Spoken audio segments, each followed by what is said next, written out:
फायदा हो रहा है। और भी बातचीत कर लेते हैं प्राकृतिक खेती और जो जिस तरह से जो कहा जाए कि प्राकृतिक खेती किस तरह से की जाती है। देखिए जो खाद होता है, जैविक खाद की अगर बात की जाए, केचुए की अगर बात की जाए, जो राजस्थान सरकार और देश के प्रधानमंत्री श्री नरेंद्र मोदी लगातार इसको बढ़ाने का काम कर रहे हैं कि खेतों में ऑर्गेनिक फसल की जाए, ऑर्गेनिक खाद बीज का इस्तेमाल किया जाए। और वही आप यहाँ देख रहे हैं कि बिल्कुल ये जो खाद है जैविक, एक तरह के जिस तरह से केचुए से खाद उत्पन्न किया जाता है, उसी से को लेकर यहाँ पर सरकार द्वारा भी योजना चलाई गई। सर, ये किस तरह का खाद है और किस तरह से किसानों को इससे सरकार की तरफ से फ़ायदा मिल रहा है? जी, इसको वर्मी कंपोस्ट यानी केचुए की खाद कहते हैं। और अब प्रदेश सरकार चाहती है कि किसान जैविक खेती, प्राकृतिक खेती की तरफ अपना ध्यान आकर्षित करें, क्योंकि आत्मनिर्भर किसान आत्मनिर्भर भारत उसी से बन सकता है।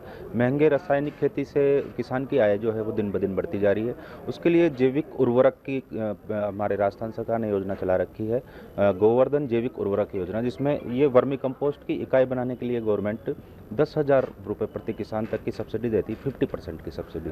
तो इससे आप खाद बना के आपके खेतों में छिड़काव कर सकते हैं। सर, किसानों को क्या करना पड़ेगा, क्योंकि सरकार लगातार नई नई योजना ला रही है, तो किस तरह से किसान को ये करना पड़ेगा, किस तरह से उन्हें फ़ायदा मिले?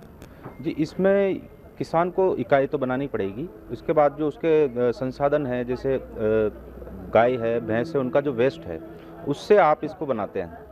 इसको बनाने के लिए कोई स्पेशल चीज़ नहीं लानी पड़ती। इसके गोबर की और जो आपके पास वेस्ट है, जो आपके इकाई का जो वेस्ट है, उससे इसको बनाया जाता है। केंचुए आपको लाने पड़ते हैं, जो आपके कृषि विज्ञान केंद्र और राजस्थान सरकार भी उसको उपलब्ध करवाती है। अगर किसान इसे यूज करता है तो कितना फ़ायदा उन्हें फसल में मिले, ये किसानों को आप जानकारी दीजिए। इसके फ़ायदे ये हैं कि वर्मी कंपोस्ट एक ऐसा खाद है, इसको उपयोग करने से खेत में जो खरपतवारों की समस्या होती है मेनली, वो बिल्कुल नहीं होती, क्योंकि इसमें जो सारा जो मटेरियल है वो केंचुए के शरीर से डाइजेस्ट होकर निकलता है।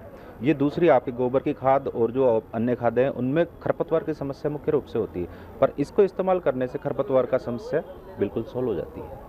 देखिए, बिल्कुल ये योजनाएं लगातार जो सरकार की हैं वो यहाँ पर नज़र आ रही हैं, लेकिन